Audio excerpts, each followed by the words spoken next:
지난 목요일에는 수능 시험이 있었죠. 우리 자녀들의 인생의 길에 이런 경험들이 아주 좋은 양약이 되어서 하나님 앞에서 그들이 모두 다 복된 삶을 살아갈 수 있게 되기를 소원합니다. 그런데 이런 때가 되면 우리도 옛날 이런 시험 보던 날이 떠오르지 않습니까? 저는 학력고사 세대였는데 그날은 유난히 바람이 많이 불고 추웠던 기억이 납니다. 창은 다 하얗게 김이 서렸고 날씨가 춥기 때문이기도 했지만은 아마도 시험을 치르는 학생들의 열기 때문에 더 그랬는지도 모르겠습니다. 머리에 쥐가 나도록 문제를 풀고 그리고 시험이 끝난 다음에 교회에 잠깐 들렀다가 집에 돌아왔던 것으로 기억합니다. 우리는 때로 다른 사람들의 경험을 보면서 자신에게 있었던 일들을 기억하고 돌아보게 될 때가 있습니다. 오늘은 세례식이 있는 날이죠. 오늘 이분들이 받는 세례는 우리가 받았던 세례, 나의 세례를 기억하게 합니다. 또 그것이 마땅할 것입니다. 그때의 세례를 기억하면서 그때의 믿음, 그때의 우리의 신앙의 출발점, 그리고 세례받은 이후에 오늘까지 받은 세례에 합당한 삶을 살고 있는지 돌이켜보는 기회로 삼는 것은 매우 유익한 일이 될 것입니다. 여러분, 세례란 과연 무엇일까요? 세례는 믿음으로 예수 그리스도를 주로 영접함으로 죄사함을 받고 구원받은 사실을 회중 앞에서 선언하고 인정받는 예식입니다. 그런데 오늘 말씀 가운데에는 세례를 이렇게 또 다른 말로 표현하고 있습니다. 세례는 그리스도로 옷 입는 것이다 라고 말입니다. 그리스도로 옷 입었다는 것 무슨 뜻일까요? 여기엔 적어도 다음과 같은 의미가 있습니다. 첫째로, 구원은 전적인 하나님의 은혜라는 사실을 기억하게 합니다. 이걸 잘 설명해 주는 말씀이 신약성경 마태복음 22장에 나옵니다. 예수님께서 들려주신 이야기죠. 어느 왕이 아들의 혼인을 축하하면서 잔치를 베풀고 백성들을 초대했습니다. 자, 왕의 잔치에 참여할 사람이라면 얼마나 대단한 사람이어야 하겠습니까? 아무나 올 수 있는 자리가 아니겠지요. 그런데 왕은 말합니다. 네 거리 길에 가서 사람들을 만나는 대로 다 혼인잔치에 청하여 오라고 해라.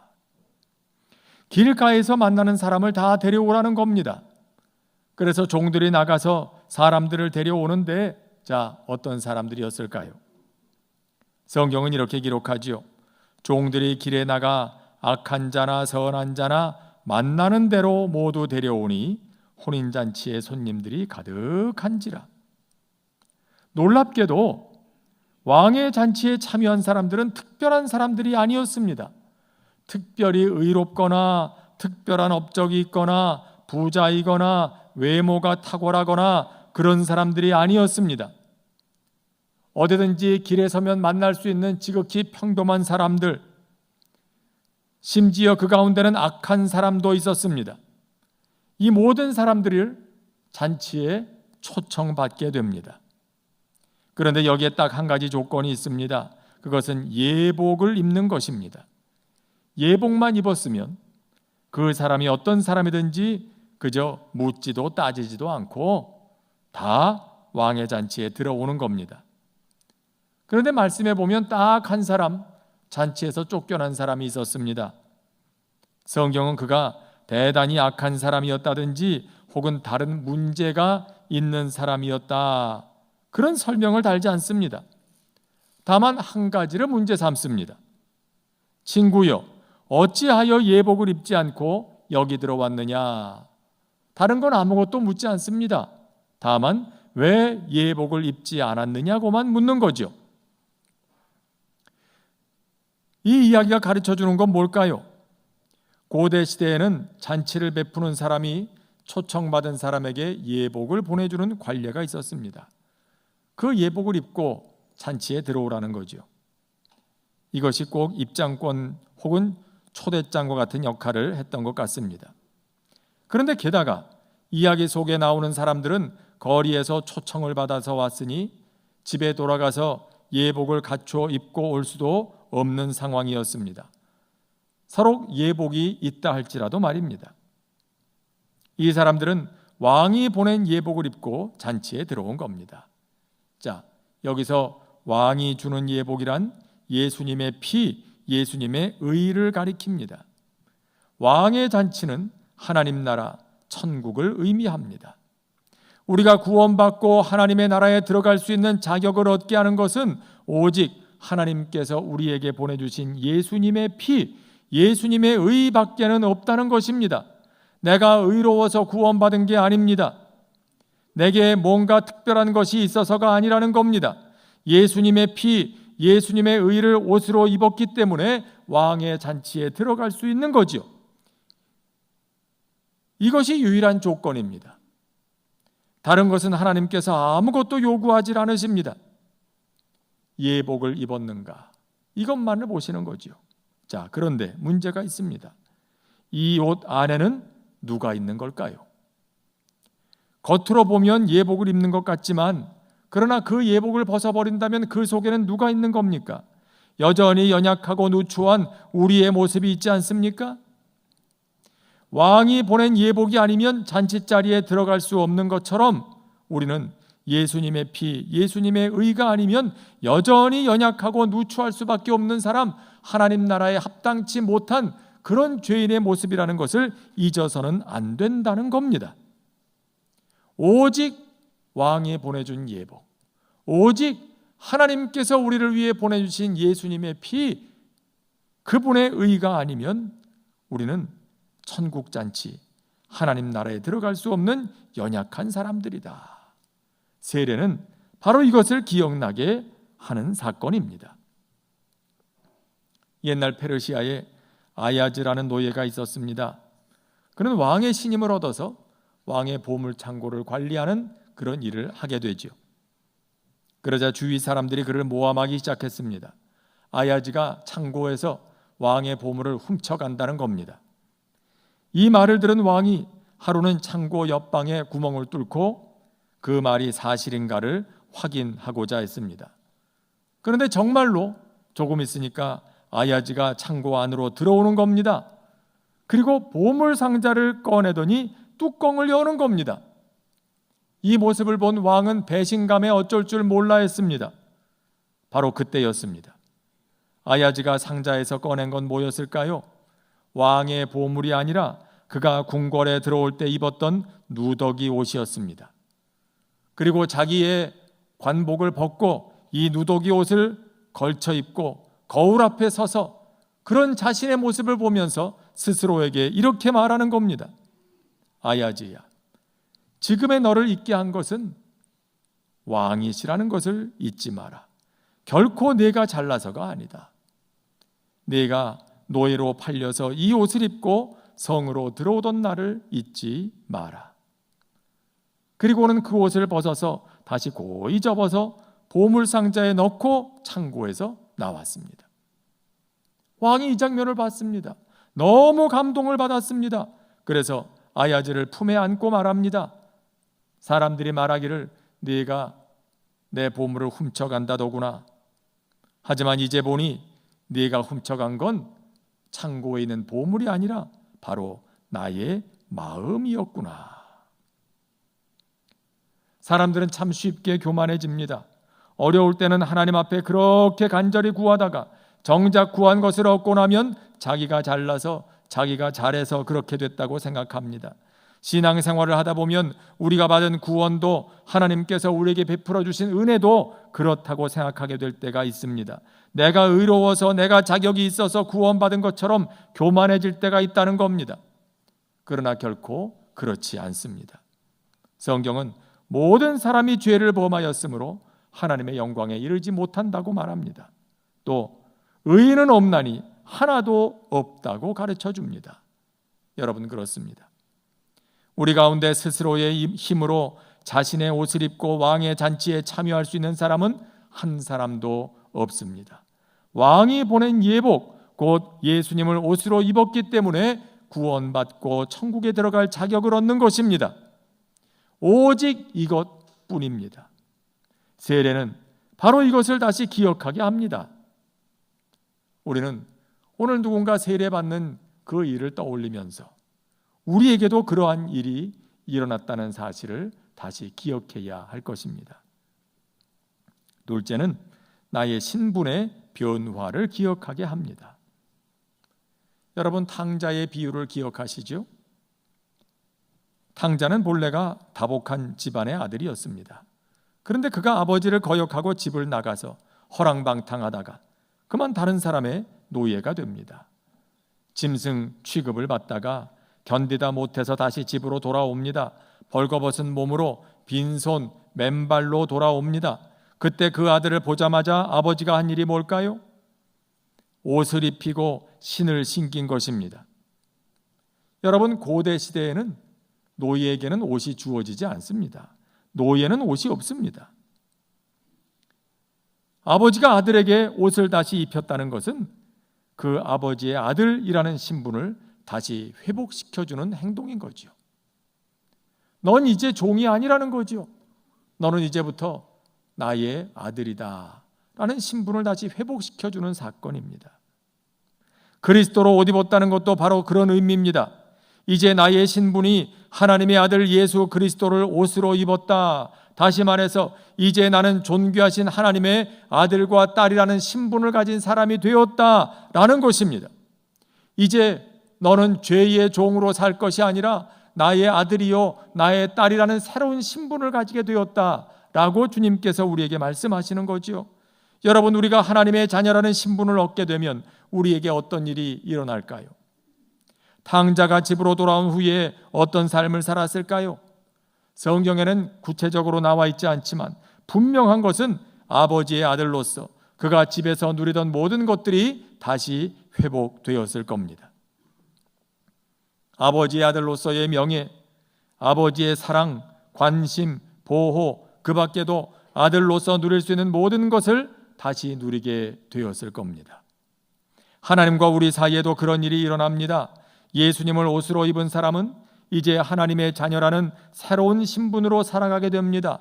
그리고 하나님의 사랑과 관심과 보호와 인도하심의 대상이 됩니다. 하나님께서 주시는 은혜를 누리게 됩니다.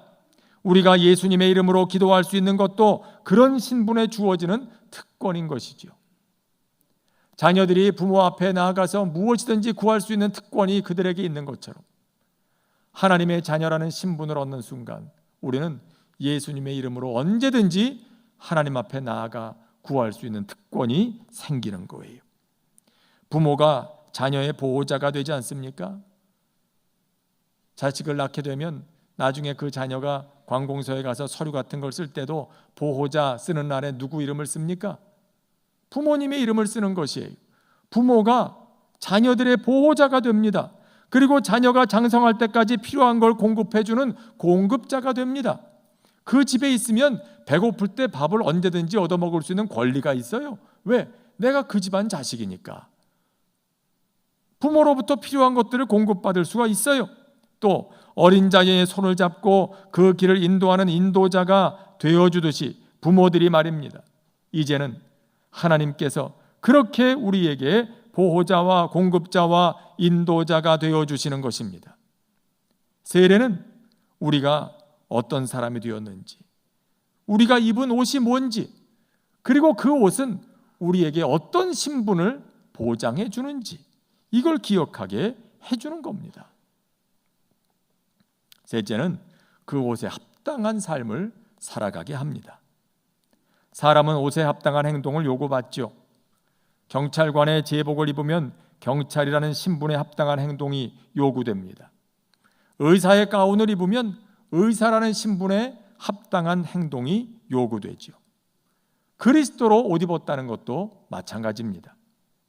전에 세상의 옷을 입고 살 때, 세상에 속한 사람으로 살 때는 세상 사람들처럼 살았습니다. 그러나 이제는 세상의 옷을 벗고 그리스도로 옷 입었습니다.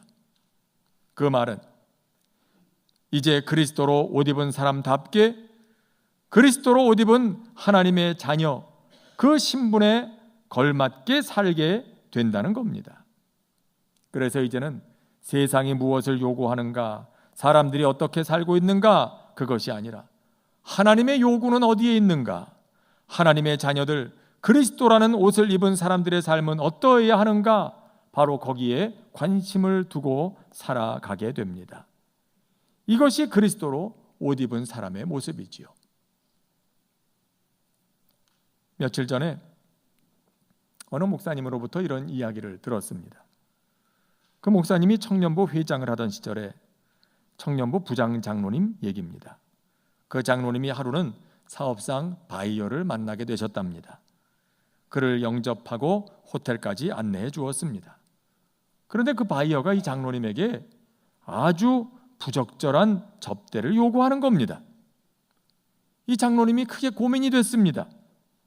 이 계약이 실패하면 사업이 크게 어려워질 겁니다.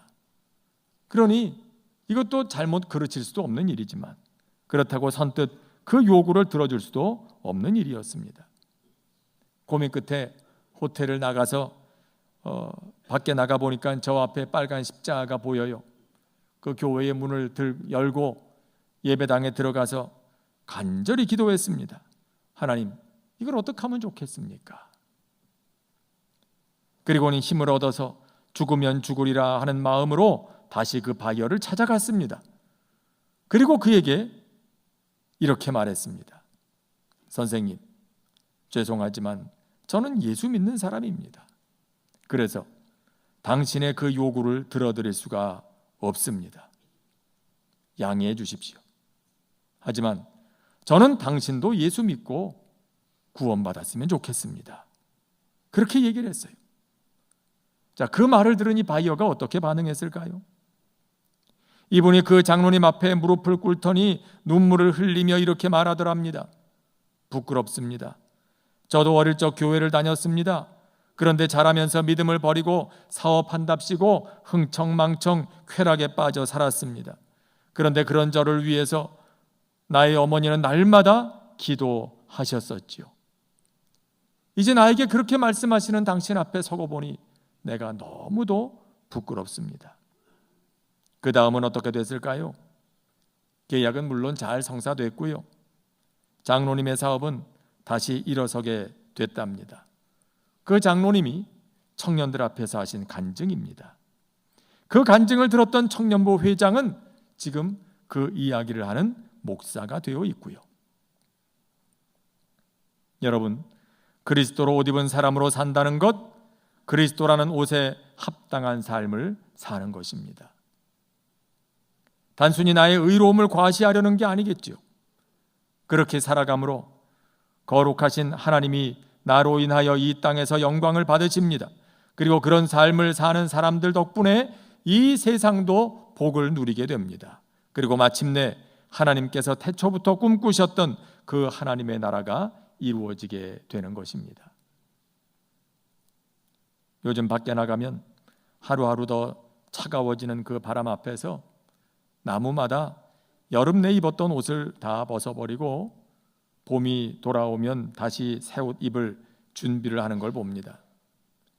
만물이 새 옷 입을 준비를 하는 이 계절은 우리가 입고 있는 옷에 대해서 깊이 생각하게 합니다. 우리는 오늘 어떤 옷을 입고 살고 있는가? 과연 우리는 세상의 옷을 벗고 그리스도를 옷 입고 살고 있는지 말입니다. 그리스도라는 옷을 생각하면서 우리의 죄인됨을 기억하고 겸손을 회복하고 우리에게 주어진 새로운 신분을 생각하고 그 옷에 합당한 삶을 살고 있는지 오늘 주님은 우리에게 말씀하십니다. 누구든지 그리스도와 합하기 위하여 세례를 받은 자는 그리스도로 옷 입었느니라 라고 말입니다. 기도하겠습니다. 은혜로우신 하나님 아버지, 우리를 위해 독생자 예수 그리스도를 보내주시고 우리로 하나님의 자녀 되게 하시며 오늘도 그리스도를 옷으로 입고 살아가게 하시니 감사를 드립니다. 기도하오니 그 은혜를 입은 자답게 그리스도라는 옷을 입고 사는 자다운 삶으로 이 땅에서도 주님께서 주시는 모든 은혜를 누리며 전하며 살게 하시고, 그러므로 이 땅에 주의 나라 이루어가는 믿음의 사람 다 되게 하여 주시옵소서. 예수님의 이름으로 기도합니다. 아멘.